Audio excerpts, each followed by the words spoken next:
right. All right, all right. We are live. All right. So, oh man, this is so cool. You're the third person that I have, and God, I had such a perfect intro all in my mind, and now that the camera's on, it's like I can't remember anything.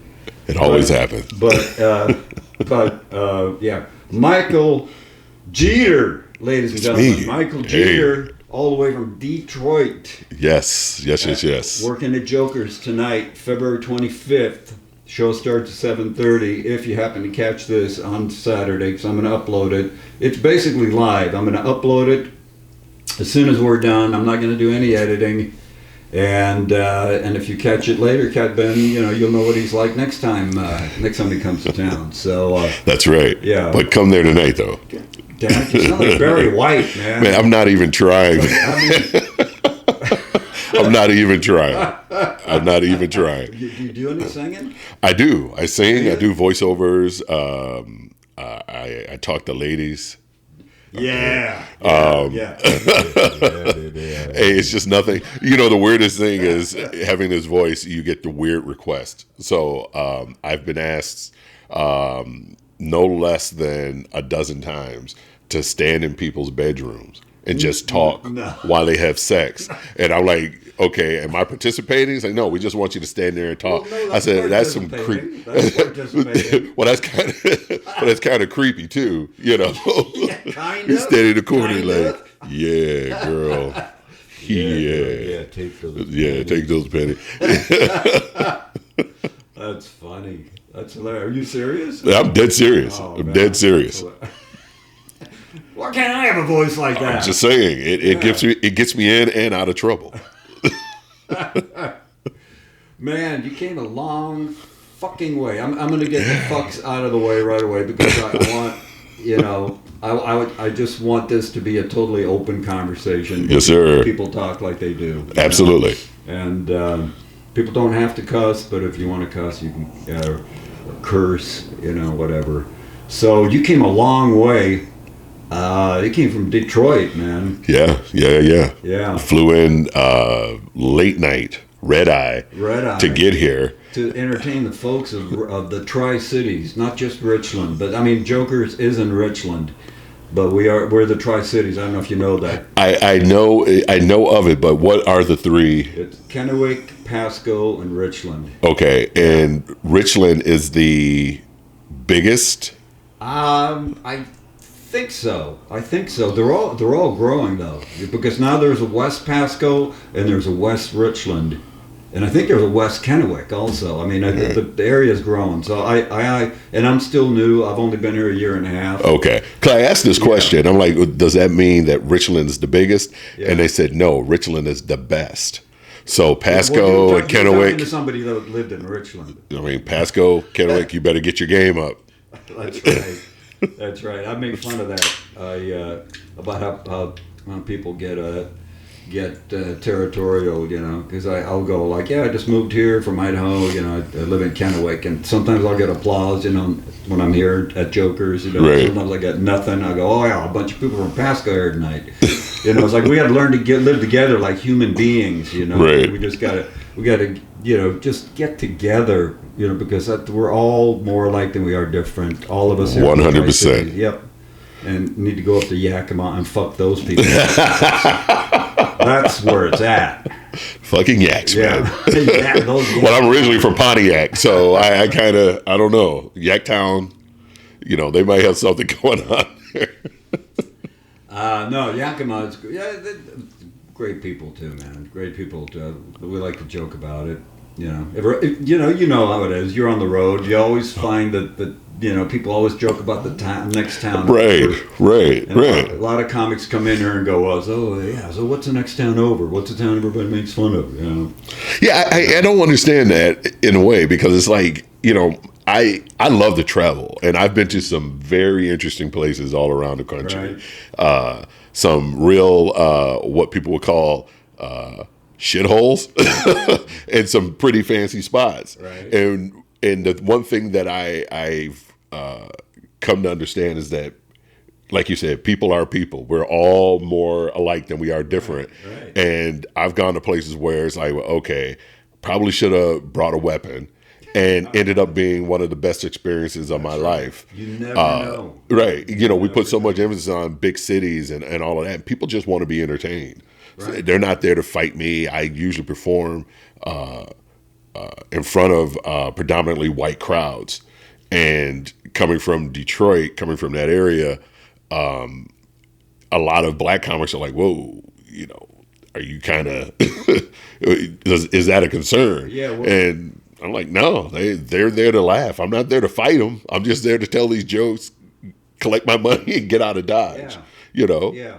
But I also want to leave people with something to think about. So yeah, and I obviously don't have your exact perspective, but I do have experience traveling around the country. Yes, sir. And people telling me like, "Oh, well, you're down south. You're gonna have to be careful what you say and all that." It's like, no, bullshit. People are people. They just want to laugh. I agree. I never mince my words. I don't care who it's in front of. Right. I don't change my act for an urban room. I don't change my act for a predominantly white room.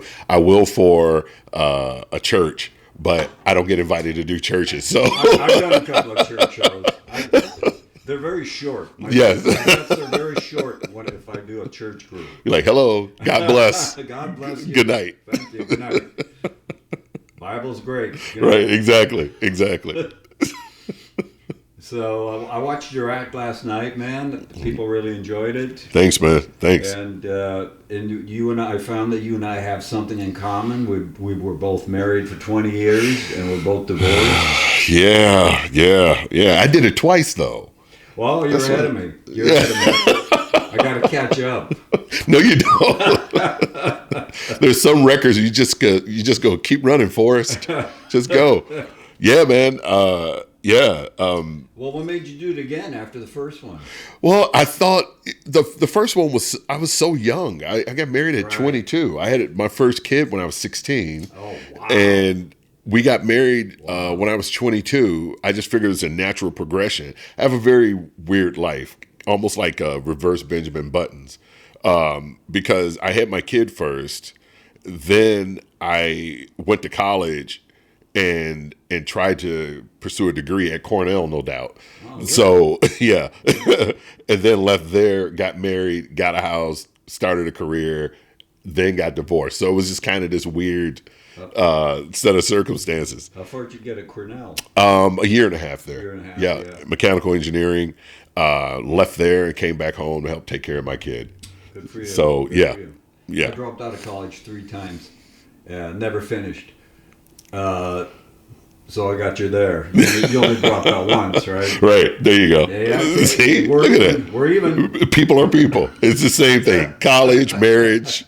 You're going to end up spending a lot of money, and the payoff is minimal. And so I did it backwards too, and I used to talk about that in my act. And now, let's see if I can remember it now. I met my ex-wife. We're still good friends. She was 4 months pregnant when we met. Oh. So how did that go? I don't know. She was. I don't know. Let's kind of do. I forgot how I used to do it, but that's kind of like doing it backwards, you know. Yeah. For she's pregnant before we met, and then she had the baby. Then we got married. Gotcha. Yeah, and then we got divorced. Yeah. So, and I don't want to make this about me. No. No, I'm learning about you as you're learning about me, man. Yeah. That's the whole point. You know, you're the third person I'm doing this with in person. Yes, sir. And I've got Zoom interviews if anybody's interested on Comedy Road. I've got the playlist. This is the Jokers playlist. These are the headliners from Jokers every Saturday that I put up on Comedy Road.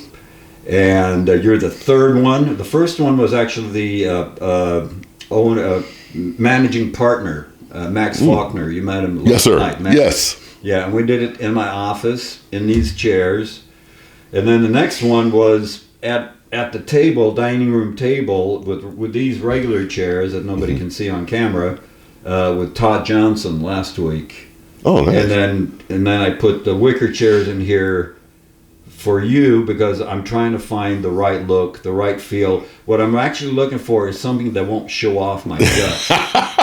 That's called a hoodie. You see how I'm wearing this with my hands in my pocket. See, you see that? It makes it slope now you're down. going up on me. I'm just saying. Very competitive. I see, but I will say I dig these wicker chairs.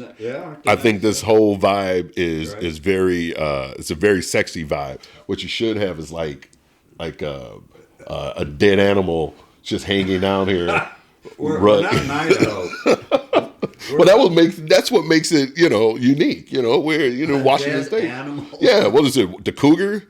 Oh, I'm sorry. I don't want to upset anyone. I know Washington State Cougars. Yeah. All right, then hang an apple or something. I don't know. An apple? Yeah, for apples. Washington apples. Oh, right? I see what you're saying.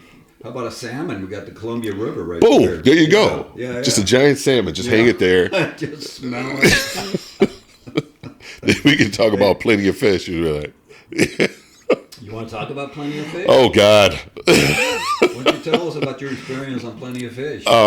It's not so much an experience as I have a good friend that I tell this joke about a good friend pushing me to get on dating apps, and his example was showing me pictures from Plenty of Fish, and the pictures that he showed me, they just weren't they weren't my speed. Put it that way. They weren't my speed. They weren't your type. Yeah, we'll say that because I don't want to belittle anyone or make it seem like I'm something like incredible or whatever. But they weren't my type. And well, your voice is giving me a boner right now. So. You're not the first man to say that to me. So there are a lot of things that you're just lagging, man. Anyway, it wasn't a good lineup. It was basically all Dick Tracy villains, is what he showed me. And why would he show those? He felt that those were your type. He felt that those were good samples, good matches. Samples for what in your range. Yeah, and bracket. Right, which makes me completely reconsider our friendship. So he knows how I roll. So yeah, right. Said more about him. Right. You. So shout out to Jim. He's a great friend. All right. So what happened? Did you see any of these people? No, I did not. Oh, you did not. I didn't. I refused. Oh, okay. I refused and told him to. I pushed his phone away from me. I was that upset. Oh, okay. I just pushed it. Said shoo. Did you make any of your own? Because I went through Tinder, and we talked a little bit about this in the car. Yes. Coming over here. And like I told you, the pictures. I would post pictures, current pictures of myself, and the women that I met, they did not post current pictures. If I walked into a restaurant, like I said previously, if they weren't going like this, I would never find them. Because, it's just amazing. Why would you do that? Why would you have a picture that was taken 20 or 30 years ago? It's like, wow, you're 52 and you're still a cheerleader? That is awesome. Why would you do that? Why would you start a relationship or a potential relationship with a lie? Well, here's the thing. Okay, and I'm probably going to upset some people, but I don't care because it's 100% truth. Prove me wrong. I don't understand the whole thing with height, men's height. Okay. Yeah. Okay. And men can't say, well, I don't want a woman that is shaped like this or looks like this or whatever. You have eyelashes, fake boobs. You have underwear, Spanx. You have all of these things to enhance someone's look. But a man is virtually limited with what they can do. Maybe some Botox, a hat. Yeah. You can't be taller or whatever. I've even had people discriminate against that. It's like, oh, well, guys that wear hats, they must be bald. I don't want a bald guy. I've had women tell me that oh, I like your beard, but I wonder what you would look like without a beard. Well, close your eyes and imagine I'm not shaving my beard for you, lady. They have apps for that. Right. I'm not shaving my beard for you. It's weird to me that, it's almost universally accepted that if you're a short person, a short man, that's not enticing. But if a man says, I don't want a woman that looks like this, this, and this, there's an issue. So my whole thing is just eliminate that. Just be who you are, be yourself, take your fake eyelashes off. Some of them are getting ridiculously big. I'm just going to tell you all, it's not cute if your eyelashes are like this. You know it's what? It's not. I don't know who told you. It's just not cute. All the makeup, I agree with it's just not. Just be natural, be yourself. Yeah. Love that. Be that. I agree with you. And I think about it a lot, when I see makeup and bright red lipstick and heavy eye makeup, and it's a mask, and I'm trying to work up the balls to talk about it on stage, but it just permeates society. I mean, it's a cultural phenomenon. 100%. 100%. Women have to wear makeup. 100%. And I really appreciate a woman that doesn't wear makeup or wears very little makeup. That turns me on. True. Facts. Yeah. Facts. Yeah. I agree. And for women that love makeup and that's your jam, do you, boo. We're not talking about you. Do that's you. Right. If that's who you, it doesn't mean you're unattractive or anything else, but eventually at some point that makeup has to come off. Right. And it comes off every night. And when you wake up in the morning next to someone who you've attracted because of your makeup game, in the morning when they see you without that makeup on, then what? So for me personally, I prefer women. I mean, listen, and here's the crazy thing. My second wife is an esthetician. So that's her job, is putting makeup on people. Yeah. Part of her job. Yeah. But even with that, she didn't wear a lot of makeup. Well, I'm sure if she's a professional, she knows that a little can go a long way. 100%. 100%. Yeah. I have a very good friend, and she's a comic. Shout out to Sherry, who is a professional makeup artist on the side. And does a lot of stuff for TV commercials and films and she doesn't wear a lot of makeup either, but she knows how to do it. Right. Yeah. So and again, everyone has their preference. People, has their own hey, this is my makeup. And I have a beard on. There you go. That's right. I'm growing my hair long right now. Right. I'm bald. We all have our thing, but I have to even it out for regular dudes by keeping a beard because I have a dimple, I have this voice, I'm handsome, I'm pretty charming, humble. I'm humble as hell. It's there are a lot of advantages that I have over just regular short ass dudes. So I want to be an ally to the little guys. Get our asses kicked by a bunch of short guys tonight. Hey, I'm 4'3". That's okay. Man. Come on to the club, man. As long as you're buying a ticket and you enjoy yourselves, come on down. Bust your kneecap, motherfucker. I was like, who said that? Yeah. I'm just kidding.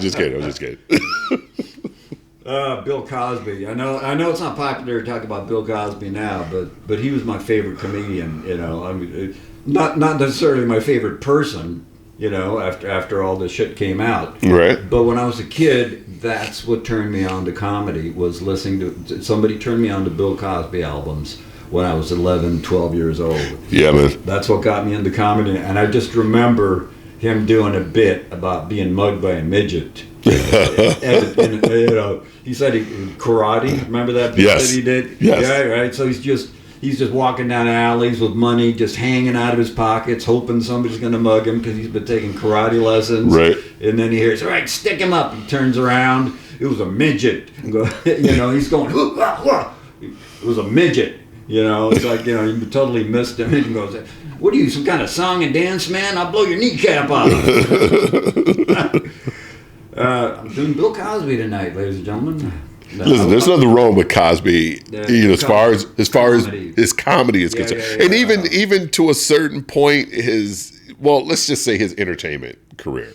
Because I grew up on Cosby. I grew up on Mom's Mabley, Flip Wilson, Dick Gregory is the hero of mine. Yeah. When I was younger, my aunt would listen to these things, and I would listen to it. That's what inspired me. Yeah. And going to college, in at Cornell, the Cosby Show was huge, and the kids, and I didn't realize how, representation mattered until I went to Cornell, and the kids assumed that my parents were doctors and lawyers. That's how I got in there. My dad worked at a plant. My mother didn't work because I'm one of 17 kids. Right. Someone had to be home.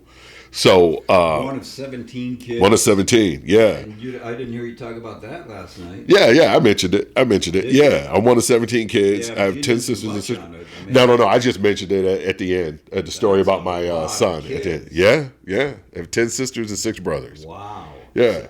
Same parents? Well, my dad, same mother. My dad had. Your mother gave birth 17 times? My mom gave birth to 14 of us. My dad had all 17. Your dad gave birth to the others. Yeah, he sired 17 human beings. Wow. 2 sets of twins. Yeah, but your mom giving birth 14 times? Well, only 13, because there's a set of twins. Only 13. Only 13. Yeah, so it's That's amazing. Yeah, man. Yeah. So, I'm a Bill Cosby fan. I'm still a fan of his, but I'm not a fan of him as a human being. Well, no. Man. So people, being able to separate, art from artist. Yeah. Being able to separate that. Yeah. And there's a lot of artists like that, and how do you separate it? Because a lot of people can shit on you because if you like somebody's art, but they're a horrible person. Right. I mean, R. Kelly, allegedly a horrible person. Right? R. Kelly's going through that. I know a bunch of people that they refuse to not listen to R. Kelly. They will listen to R. Kelly all day, every day, and twice on Sunday because his music means that much to them. Yeah. But it's like, even with knowing everything, like we have visual evidence of this. And they'll still, and listen, I don't judge anyone, man. People do what they're going to do. I don't judge them. The court system, God willing, will take care of whatever it needs to take care of in due time. So whomever people like, it's like, go ahead, man. If you like 12 play, like him. I'm not an R. Kelly fan. So to me, it was just like, I can only see him through one lens, Right. Although Trapped in the Closet, that whole thing was incredible. Yeah, well, I'm not an R. Kelly fan. I know very little about him except the good stuff. The newsworthy stuff. Right. Yeah. And that's what happens, man. So you just, as we become more and more famous, we just have to be careful not to get caught up in any of that, those shenanigans. Not to have anybody find out about you standing in a bedroom using your voice while other people are making. Oh God! You don't want anybody to find out. No, I don't want anyone. You will be canceled immediately. Well, the difference is I'm not looking through their window while they're making love using my voice. Then that's a whole different thing. Then I'm talking to myself when I was. It happens, man. It happens, and it's the weirdest request. Yeah. I have thought about turning it into some kind of financial revenue stream. Yeah. But I've decided, you know what? I think I have better things to do with my time than stand in the corner of someone's bedroom. He will say things very white. Yes. Never say. My favorite is, I can listen to you read the phone book. Yeah. Who has a phone book? What is a phone book? What is a phone book? Yeah. All right, man. I want to keep this kind of short. Yes, sir. Because you have a lot of things to do, and it takes forever to upload. If I do a really long video, it takes forever to upload it to YouTube, and that way people that are coming or thinking about coming tonight aren't going to have a chance to see it. So I kind of need to cut it short. Okay. And hope to see you again, man. Yeah, man. Yeah, this was fun. Yeah, next time we'll go longer. We'll do like a 3-hour sesh. Yeah. Do it live for the people. Yeah, absolutely, man. Yes. All right. Good to see you, man. Thanks, brother. Okay. Appreciate it. All right. Thank you. Oh, fuck. Watch your head. That's comedy. That is comedy.